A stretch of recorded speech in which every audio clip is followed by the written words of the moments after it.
대한민국의 월드컵 도전이 이제 막을 내렸습니다. 참 아쉬운 것 같아요. 한편으로는 참 통쾌했지만 또 한편으로는 또 아쉬운 마음도 없지 않아 있네요. 예. 어쨌든 26명의 이 태극 전사들이 16강 진출해서 우리 많은 국민들에게 큰 기쁨과 희망을 주었습니다. 비록 8강에는 올라가지 못했지만 그래도 수고한 우리 대표팀에게 모두에게 또 이렇게 박수로 감사의 또 표를 이렇게 보냅니다. 아마 그들이 보여준 노력과 또 투지, 용기 아마 이런 것들 큰 우리에게 감동이 됐을 줄 믿습니다. 저 역시 한 명의 축구 팬으로서 참 좋은 선물을 또 주신 것 같아가지고 벌써 이게 2010년도 16강 진출이 12년 전이라고 하더라고요. 그러니 뭐 12년 만에 이제 큰 기쁨을 이제 소소하지만 기쁨을 이제 갖게 되었습니다.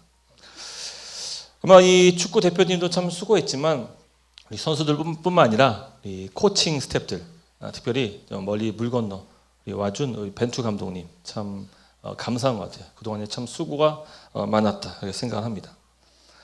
아마 이 대한민국 감독직을 승낙하는 것은 쉽지 않았을 겁니다. 뭐 여러 가지 이유가 있겠죠. 특별히 그 멀리서 이제 가족들을 다 데리고 한국에 와서 같이 살면서 이렇게 생활한다는 것 자체가 뭐 저희도 외국 생활을 해봤지만 쉽지 않습니다. 참 쉽지가 않습니다.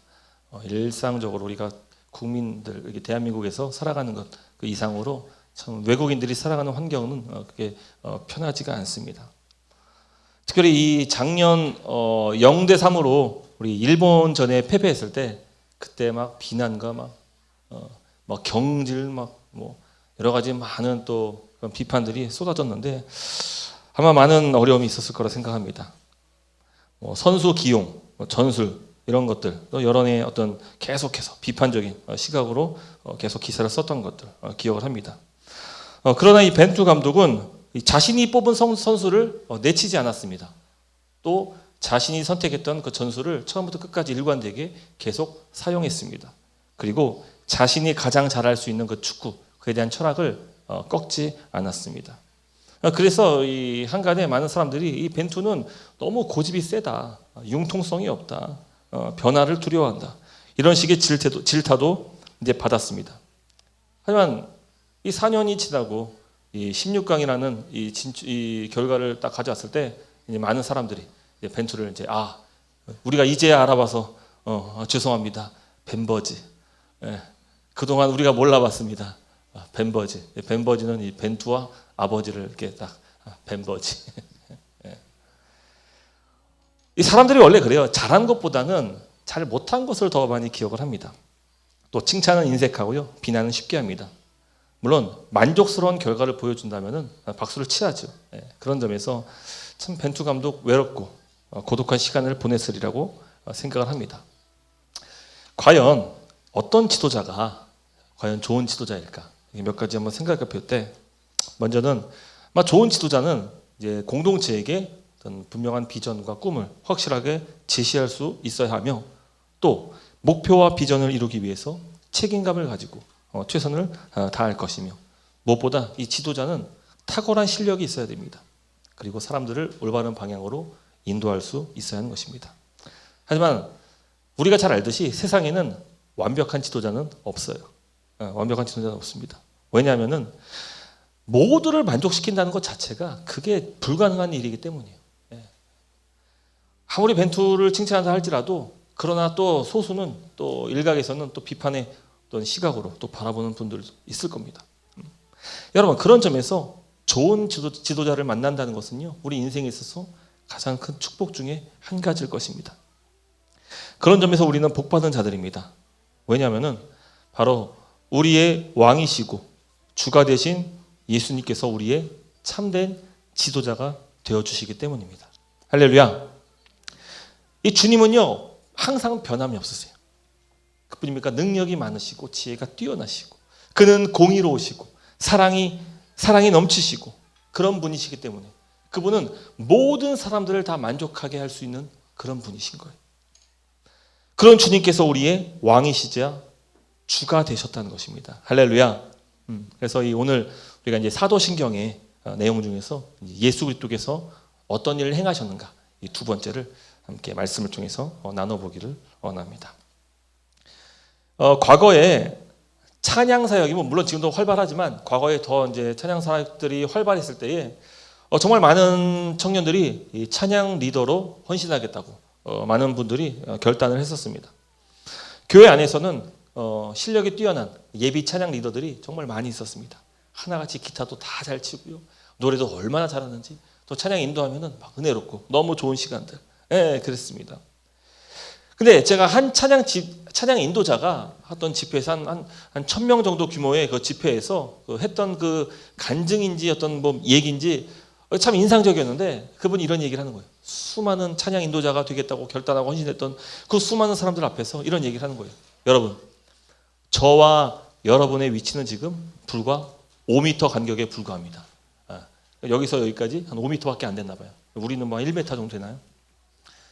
불과 5m밖에 되지 않을 겁니다. 하지만 이 5m를 오기까지 무려 10년이라는 시간이 필요했습니다. 그런 얘기를 하더라고요.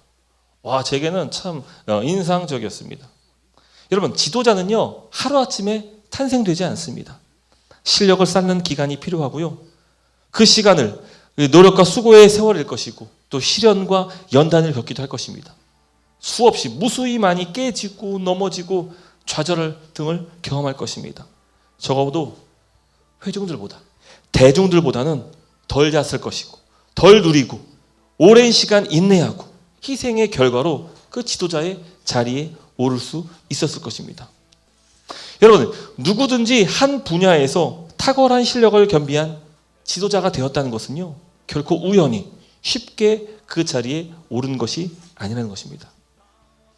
여러분, 그런데 중요한 것은요, 예수님도 이 같은 험난한 과정을 겪으시고 이런 수많은 어려움들을 통과하시고 우리의 참된 주가 되시고 지도자가 되시고 왕으로 등극하셨다는 것이, 여러분, 그렇다 믿으실 수 있겠습니까?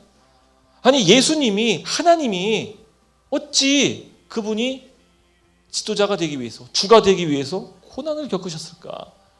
험난한 세월을 보내셨을까? 우리는 그저 예수님이 당연히 주님이시니까, 당연히 왕이시니까, 그분은 하나님의 아들이시니까 그런 당연한 일로 여기겠지만, 하지만 성경은 예수님께서 우리의 왕이시며 주가 되기 위해서 겪으셨던 다양한 일들을 잘 보여주고 있다는 것이, 그리고 그 내용들이 사도신경 안에 잘 요약되어 있다는 것입니다. 자, 우리 한번 지난주 우리가 살폈던 것이 뭡니까? 그리스도의 비하. 그리스도의 비하. 고난받으시고 고통당하시고 그리스도의 비하. 자, 한번 표를 한번 보여주시겠어요? 표를 한번 보여주세요. 없나요? 요거. 이게 잘 안 되지? 그래. 그래도 뭐 조치를 좀 취해 주세요. 제가 저번 주에 했던 거 없죠?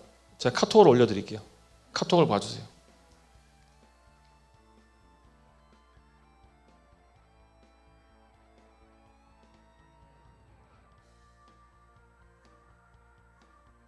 누가 카톡에 올렸던 거 한번 다시 한번 올려주겠어요? 없네.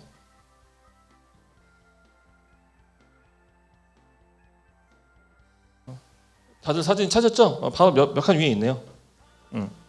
자, 예수 그리스도의 비하가 왼쪽에 있는 거예요. 이 표를 보세요. 자, 어떤 과정을 겪으셨습니까? 성령으로 잉태되시고, 동정녀 탄생, 고난, 십자가, 그리고 절정이 바로 장사됨. 완전히 죽었다는 것을 의미하는 것입니다. 그래서 이 그리스도의 비하, 이 부분은요, 바로 예수님께서 우리의 죄를 대속하기 위해서 사람으로 오셨다는 것입니다. 우리를 속량하기 위해서 고난받고 십자가에서 죽임당하셨다는 것입니다. 그래서 이것을 우리는 가리켜서 하나님의 아들이 사람의 몸으로 오신 그리스도의 비하라고 이야기를 하는 것입니다. 좀 더 구체적으로 예수님의 비하를 살펴본다면은, 여러분, 하나님께서 사람이 되셨을 때 자신을 죄 있는 여인의 태에 10달 동안 가두셨습니다. 그리고 태어나신 거예요. 또 예수님께서 태어나신 환경은 어떻습니까? 주님은 화려한 시종을 받으며 왕자로 태어나지 않았습니다. 그는 목수의 아들로 태어났으며 실제로 그가 탄생한 장소는 짐승의 밥통이었습니다. 그는 낡고 해진 수건으로 둘러졌습니다. 예수님은 이 악한 사단에게 광야에서 시험을 당하시기도 했습니다. 아니 뭐 우리야 배고프면은 막 이것저것 막 볼 것 없이 다 밥 먹고 막 하지만 예수님이 배가 고팠기 때문에 유혹을 받으셨다고 이게 누가 믿기나 할 수 있겠습니까? 심지어 그는 돌로 떡으로 만들라는 그런 유혹까지 시험을 받으셨던 겁니다. 물론 하나님은 오직 여호와의 입으로 나눈 말씀에 순종하십니다. 잘 들으세요 여러분들. 딴 거 하지 말고. 주님은 사람이기 때문에 우리가 똑같이 피곤하고 배고프고 목마름을 경험했다는 겁니다. 사람이었기 때문이에요. 또한 그는 만물을 창조하시고 온 세상의 주가 되었지만 인간이 지켜야 할 율법 안으로 스스로 가두신 거예요. 여러분 율법을 창조하시니까 그 율법 안에 스스로 갇혔다는 것이에요. 그는 다른 유대인들처럼 율법에 따라 8일 만에 할례를 받으셨습니다. 또 음식을 가려 먹었고요. 절기도 지켰고 율법이 기록한 시민법, 도덕법 이런 거 다 그대로 지켰습니다. 우리는 예수님께서 부활하셨다는 것을 통해서 그가 죄가 없는 완전한 의인이었다는 것을 우리는 알 수 있습니다. 그러나 우리 주님은 율법을 온전히 지키셨고 완전한 의를 행하셨지만 그러나 율법으로 말미암아 저주를 받으셨고 율법에 따라 형벌로 죄로 인한 십자가 죽음을 맞이하셨습니다. 특별히 십자가의 형벌은 우리 인류를 대신하여 하나님의 진노를 받으시는 거예요. 예수님은 율법의 저주를 받아 하나님의 진노의 잔을 마셨습니다. 창세전부터 하나님과 동행하시고 하나님만을 의존하셨던 그 예수님께서 사랑하는 하나님 아버지로부터 버림받으셨고 저주받았고 진노를 받으셨다는 겁니다. 우리는 그에 대해서 별로 감흥이 없을 수 있어요. 당장 먹을 것이 없어서 배고파 보지 않는 이상은 배고프고 헐벗고 굶주림 이런 거 공감할 수 없어요. 정말 사랑했던 사람에게 처절하게 배신당하고 처절하게 한번 된통 당하지 않고서는 배신당한 이야기를 별로 공감하지 못해요. 내가 직접 어떤 깊은 아픈 병을 걸려보지 않고서는 그 아픈 사람의 그 심정이나 그것을 공감하지 못합니다. 예수님은 이런 모든 것을 다 우리를 대신하여서 친히 담당하셨다는 겁니다. 친히. 근데 원래 그것을 다 당하셔야 될 그 대상은 우리였던 것이죠. 물론 예수님 생애 속에서 좋은 날도 있었을 것이고 보람되고 유쾌한 날도 있었을 것입니다. 우리와 마찬가지로 크진 않지만 소소한 행복들 우리도 이런 거 경험하지 않습니까? 아마 주님도 그런 거 겪으셨을 거예요. 그러나 창조주이시고 하나님의 아들이신 그 입장에서 그런 것들은 결코 만족할 수 없었을 것이에요. 그에 반해서 예수님이 받으신 고난, 역경, 그 죽음의 고통 그건 피조물인 우리는 도저히 상상할 수 없을 것입니다. 예수님이 당하신 십자가 고통을 한번 상상해 보십시오. 십자가 형벌은 당시 가장 극악무도했던 그런 자에게 최악의 어떤 고통을 선사하며 죽이는 그런 사형 제도였습니다. 십자가의 못을 받기 전에 죄수에게는 그 갈고리 철이 담긴 철 가시가 있는 그런 채찍질, 무수히 많은 그 철 가시를 담은 그 채찍으로 매를 맞아야 합니다. 왜냐하면은 그 십자가에 달려서 죽는 그 시간을 단축시키기 위해서요. 그 십자가에 매달려서 죽는 그 과정이 너무 고통스럽기 때문에 이제 그 고통을 좀 줄여주기 위해서 미리 채찍으로 거의 반 정도 죽여놓는다고 합니다. 이미 반쯤 죽어져서 예수님은 십자가에 매달리신 겁니다. 십자가 형틀을 이제 땅에 눕혀놓고 이제 그 위에 예수님이 올라갔을 겁니다. 그리고는 그의 발목과 손목에 대형 못으로 그것을 꽝꽝 치는 것이죠. 십자가에 단단히 고정을 시키는 거예요. 행여라도 십자가를 세웠을 때에 그 사형수가 떨어지는 것을 방지하기 위해서 아마 있는 힘을 다해서 최대한 고정시키고자 못을 박았을 것입니다. 이제 못을 잘 박았다면은 그 십자가 형태를 수직으로 세우는데, 이때 온몸에 가지고 있는 그 무게 때문에 이 중력에 의해서 이제 몸이 이제 그 못에만 지탱하게 되는 것이죠. 그때 어떻습니까? 이 모든 근육이나 어떤 뭐 힘줄, 어떤 모든 것들이 다 이제 차례대로 이제 파손되는 거죠. 이제 끊어지고 뼈마디가 탈골되고 뭐 이런 것입니다. 손목과 발목에 박힌 못으로만 이 온몸의 무게를 견디는 것은 이게 힘든 거예요. 그래서 이것을 계속 처음에는 힘으로 버텼을 거예요. 하지만 서서 힘도 빠지면은 그 모든 그 무게를 다 그 못에 지탱하는 거, 팔목과 발목으로만 지탱할 수밖에 없는 것이죠. 서서히 그런 식으로 고통으로 계속 죽어가는 것이죠. 십자가 아래 사람들은 예수님을 향해서 침을 뱉었고 저주와 욕을 퍼부었고 로만 군인들은 예수님을 조롱합니다.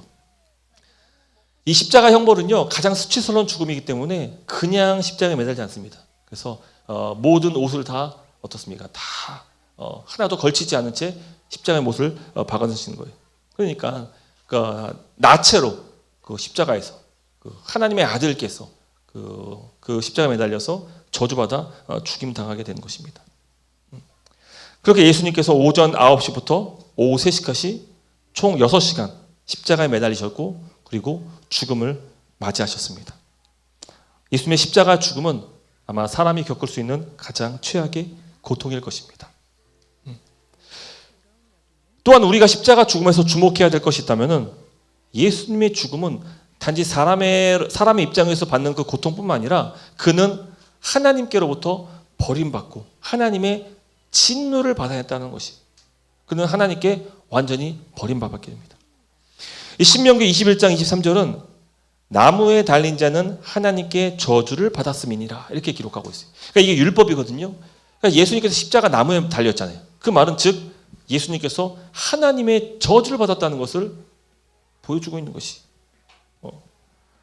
또 마태복음 27장 47절 보면은 제9시쯤에 예수께서 크게 소리질러 이르시되 엘리 엘리 라마 사박다니 하시니 이는 곧 나의 하나님 나의 하나님 어찌하여 나를 버리셨나이까 하는 뜻이라. 네, 맞아요. 예수님 말씀하신 것처럼 예수님은 하나님께 버림받았다는 것입니다. 왜요? 우리 죄를 대속하기 위해서. 누가복음 22장 42절 이르시되 아버지여 만일 아버지의 뜻이거든 이 잔을 내게서 옮기시옵소서. 여기서 말하는 이 잔이 무엇입니까? 바로 하나님의 진노의 잔이에요. 진노의 잔. 예수님은 십자가 죽음 앞에서 바로 전날 밤에 간절히 기도하는 거예요. 주님, 이 주님의 하나님의 진노의 잔을 제게서 옮겨 주옵소서. 그만큼 예수님은 그 십자가에 대한 그 고통, 아버지께 버림받아야 되고 그 아버지의 진노의 잔을 받아야 되는 그 고통이 얼마나 끔찍한 것인지를 잘 알고 있었어요. 예수님은 자신이 받아야 될 육체적인 고통에 대해서 하나님 제 육체적인 고통을 좀 덜하게 해주세요 이런 기도를 하지 않으시고 오히려 아버지께로부터 버림받아 진노의 잔은 이 진노의 잔에서 나를 옮겨주옵소서. 왜요? 그것이 그에게는 가장 큰 고통이기 때문이에요. 아버지께 버림받아야 되는 것, 철저히 저주받아야 되는 것.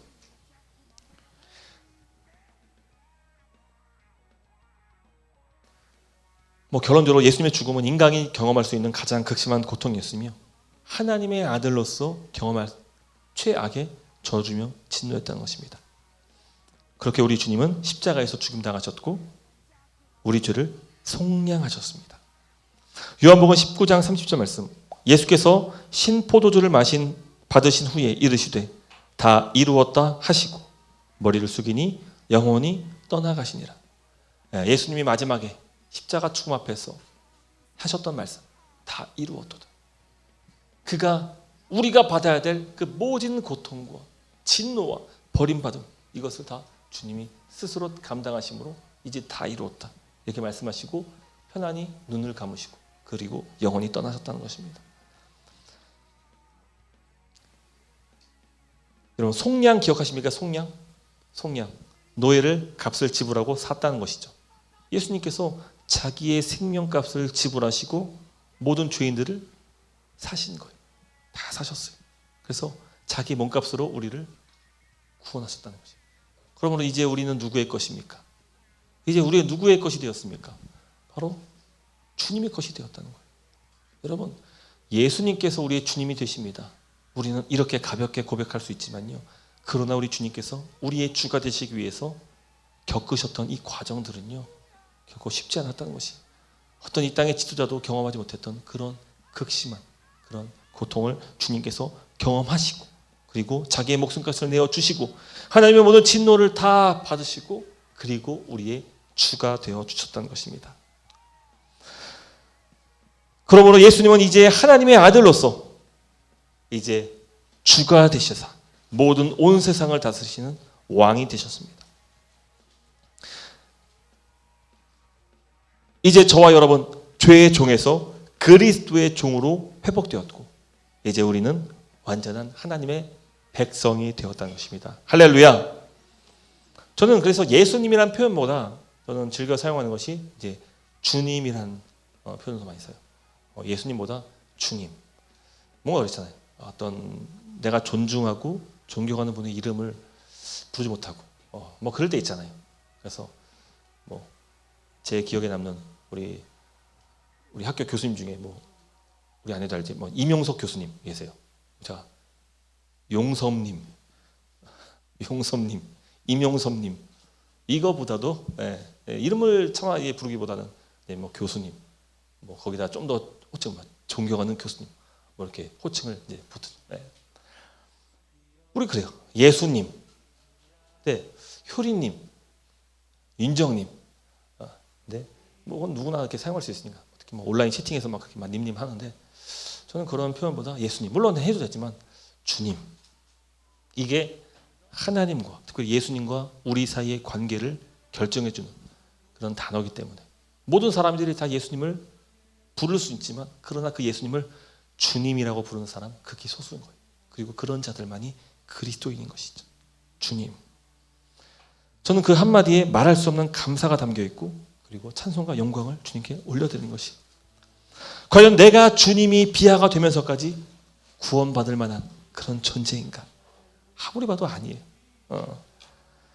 예수를 믿기 전이나 믿고 난 후나 여전히 나 같은 자를 대신해서 누군가 죽임을 당했다는 것은 너무 의미 없는 일일 것이, 그만큼 나는 죄인이고 불능하고 무익하고 가치가 없기 때문이에요. 저는 그래요. 저는 저를 잘 알아요. 제가 이 목사가 돼서 이렇게 말씀을 전할 수 있는 것은 제가 뭐 여러분들보다 뛰어나서 뭐 성경 지식을 더 많이 알아서 그런 게 아니라, 어쩌다 보니까 2003년도에 코스타 집회 때 헌신하고 주님께 목사가 되겠다고 서원하고, 주님께서 그 서원을 받으시지 않았을 것 같은데 나는 괜히 책임감과 어떤 내가 목사가 된 것이 과연 주의 나라와 주의 영광의 가운데 더 유익할 것인가? 네, 글쎄요. 그냥 하는 거예요.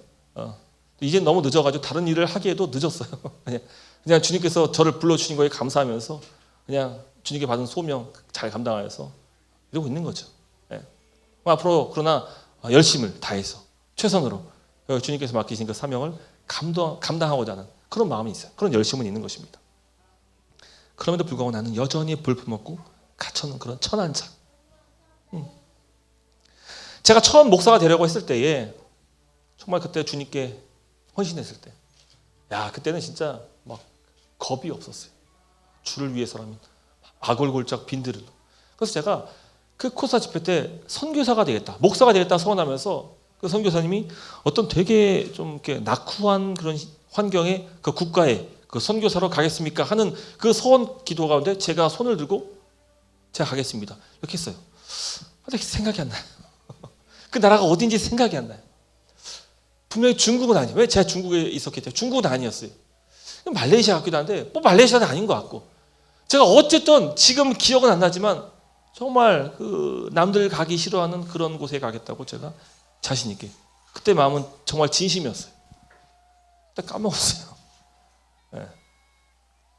또 저는 주님의 사명을 이루기 위해서 한때 결혼도 포기했었어요. 제가 몇 번 얘기했죠. 결혼도 포기했어요. 능력이 안 돼서가 아니라 왜 키득키득 웃는 겁니까? 결혼도 포기했었어요. 그래서 주님, 제가 중국에 선교를 하려면은 중국인 아내를 맞아들여야 합니까? 그래서 조선족과 결혼도 심각하게 고려했을 만큼 막 그랬던 적이 있었습니다. 또 제가 가장 소중했던 것을 주님께 정말 아낌없이 드렸던 날들이 있었어요. 우리 여기 한 친구나 기억하겠지만 제가 정말 아꼈던, 사역하면서 정말 아꼈던 기타가 한 대 있었어요. 전 세계에 5대밖에 없는 리미티드 기타였어요. 장인의 손에 의해서 만들어진 기타. 그래서 그 모양이나 어떤 소리나 이런 것이 정말 최상급이었어요. 이건 돈으로 주고 살 수도 없을 만큼 정말 가치 있는, 전 세계에 5대밖에 없는 그런 희귀한 기타예요. 심지어 그 기타로 만든 그 나무는 벌목이 금지돼서 더 이상 그 나무로 기타를 만들 수도 없는 그런 아주 희귀종인 그런 기타를 제가 갖고 있었습니다. 하나님께서 내게 이 기타를 주셨음을, 내가 앞으로 하나님께 찬양 인도자가 되어서 열심히 다해서 주를 섬기려 그렇게 주셨구나 했는데, 어느 순간 그것이 제게 주인 노릇하고 있다는 것을 알게 되었어요. 내가 가장 소중히 여기는 것이 주님이 아니라 마치 그 사역 현장하여서 많은 사람들의 그 열기, 뜨거운 그 환호, 그런 반응들, 이런 거에 취해가지고 내가 그 찬양 인도자가 되겠다는 그런 마음을 갖고 있다는 것을 뒤늦게 발견하게 되었어요. 그리고는 내가 주님을 더 사랑하기 때문에 저는 제가 하는 것보다 주님을 더 사랑합니다. 그런 의미를 가지고 그 기타를 팔았어요. 그리고 주님께 헌금했어요. 전액을 다 헌금했습니다. 마음이 너무 개운했어요. 그리고 그동안 마음 가운데 뭔가 찝찝했던 그 무언가가 확 뚫린, 내가 주인 삼았던 그것을 이제 내가 주인 되는 것은 오직 주님이십니다 라는 그런 시원스러운 고백과 함께 저는 정말 개운했어요. 내 꿈도 포기할 수 있었고요, 대학교도 포기할 수 있을 만큼 정말 주님께 진심이었습니다. 그러나 여러분, 이 같은 저의 진심과 열심은요, 예수님께서 행하신 그 순종과 헌신, 그분께서 나를 위해서 행하셨던 그 수고와 희생과 그 사랑에 비하면 아무것도 아니라는 것이에요. 그런 점에서 저는 주님께 도저히 갚을 수 없는 큰 빚을 지게 된 거예요. 아무리 제가 그 빚을 탕감하려고 계속 시도하고 그 빚을 갚아보겠다고 뭔가를 한다고 할지라도, 설령 그 최고 그 기타를 갖다 팔아서 하나님께 드렸다 할지라도, 그것은 정말 주님께서 내게 하신 것에 비해서는 아무것도 아닌 거예요. 우리 인간의 노력과 헌신, 수고는요 정말 아무것도 아니란 거예요. 내가 이 땅에 살면서 하나님께 헌신하고 순종했던 그 순간들이 있었을 거라고요. 근데 그 먼지만큼 아무것도, 한찮은 그런 아무것도 아닌 것이라고, 주님께 비하면 말이죠. 지금 당장이라도 주님께서 제 모든 것을 달라고 하신다면 당장이라도 내드려야 할 만큼 우리는 주님께 모든 것을 받았고, 심지어 주님의 생명도 우리에게 내어주셨다는 것이, 이제 우리는 주님의 것이 된 거예요.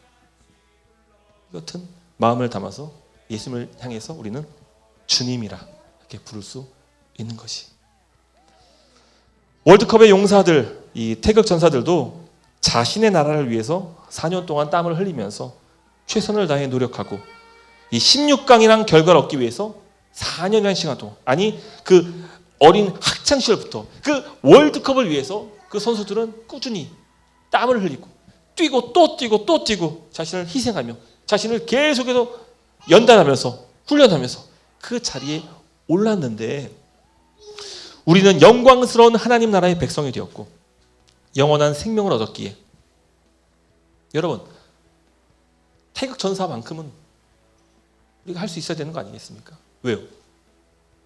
주님께서는 우리에게 모든 것을 주셨는데 4년, 아니 우리가 정말 주님을 예수님을 나의 주로 믿고 모셔드릴 수 있다면 우리는 평생을 다 주님께 내어드릴 수도 있어야 한다는 것입니다. 이제 내 삶의 가장 우선순위는 바로 예수 그리스도가 되었다는 것이, 할렐루야. 왜냐하면 그분께서 우리의 주가 되시기 때문이에요.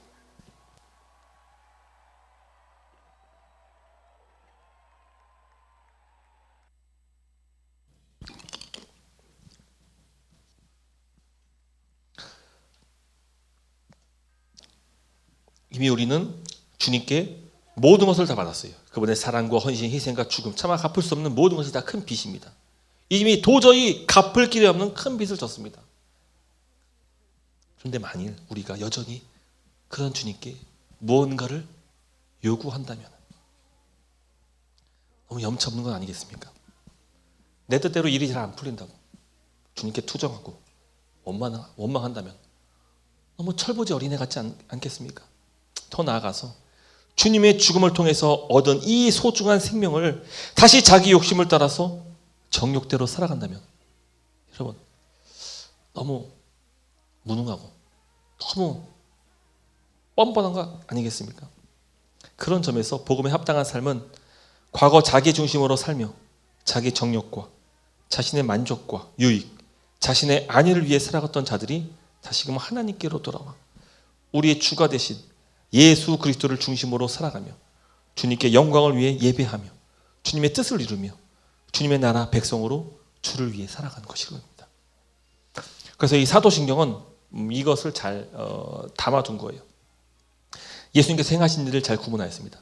다시 한번 그 표를 한번 보여줬을 때 앞서 얘기했던 예수님께서 우리의 주가 되기 위해서 받으셨던 그 비하.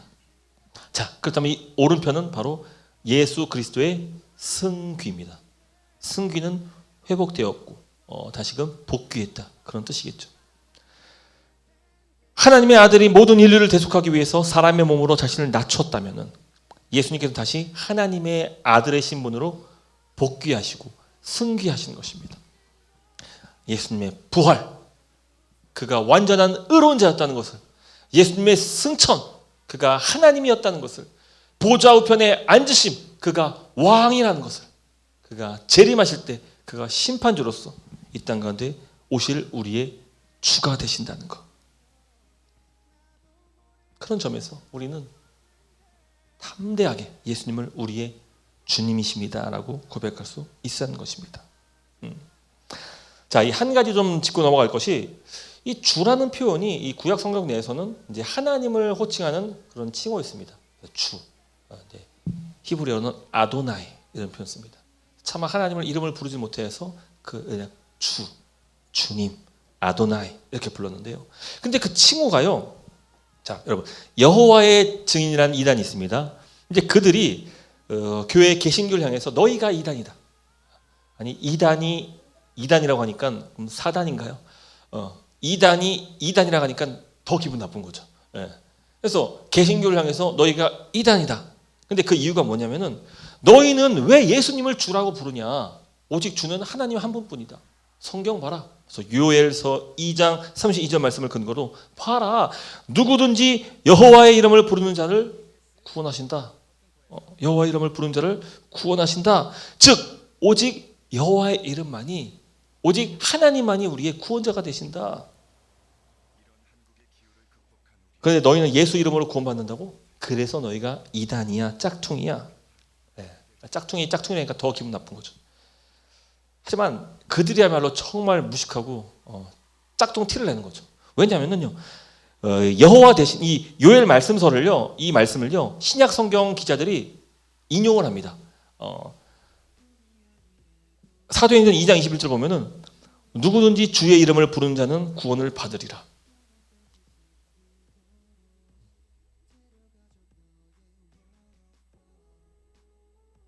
넘어가서 로마서 10장 33절 누구든지 주의 이름을 부르는 자를 구원을 받으리라.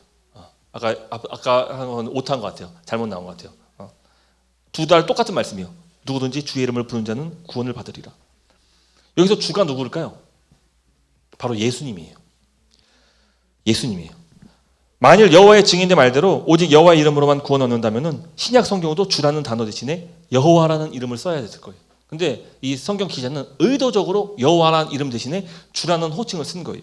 그리고 그 주라는 것이 예수님이라는 것을 더 분명히 알 수 있는 길은요, 바로 그 바로 직전에 있는 로마서 10장 13절이잖아요. 10장 9절을 보면 알 수 있어요. 같이 한번 읽어볼게요. 시작. 내가 만일 내 입으로 예수를 주로 시인하며. 네. 뭐라고요? 누가 주라고요? 예수님을. 즉 누구든지 주의 이름을, 여기서 말하는 주는 바로 예수님을 가리키는 것이에요.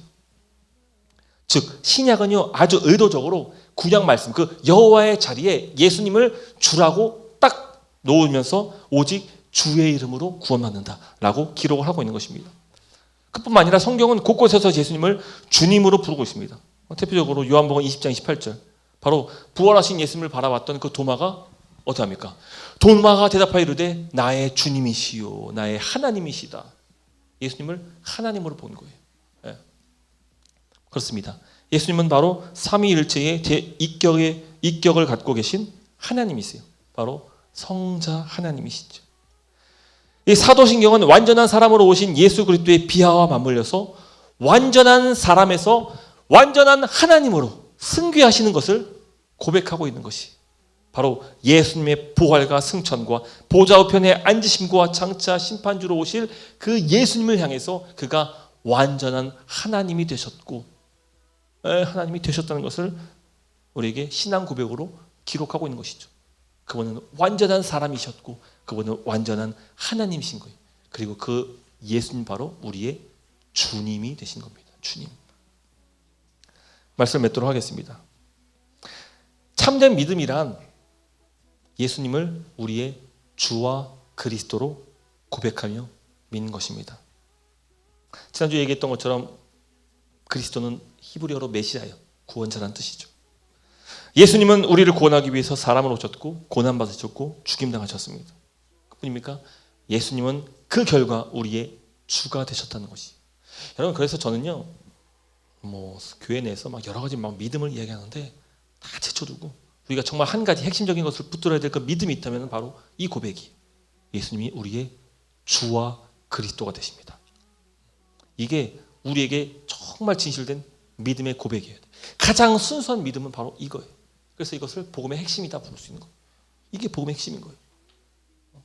기도 많이 하면 응답하십니다. 이런 거 믿지 말고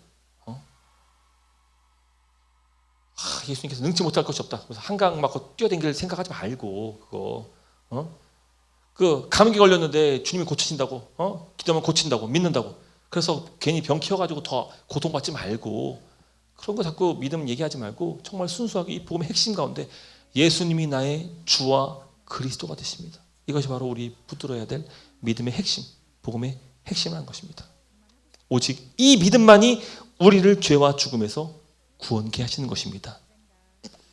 할렐루야. 우리 산의교회는 오직 복음, 즉 예수님만이 우리의 유일한 구원자시며 주가 되십니다. 이 복음만을 가르치고 전합니다. 이 복음 시리즈가 마치고 날 때 이제 우리 모두가 이제는 이 복음만이 우리가 믿을 수 있는 참된 복음이고 그 복음의 결과 예수님만이 우리의 주와 그리스도가 되십니다.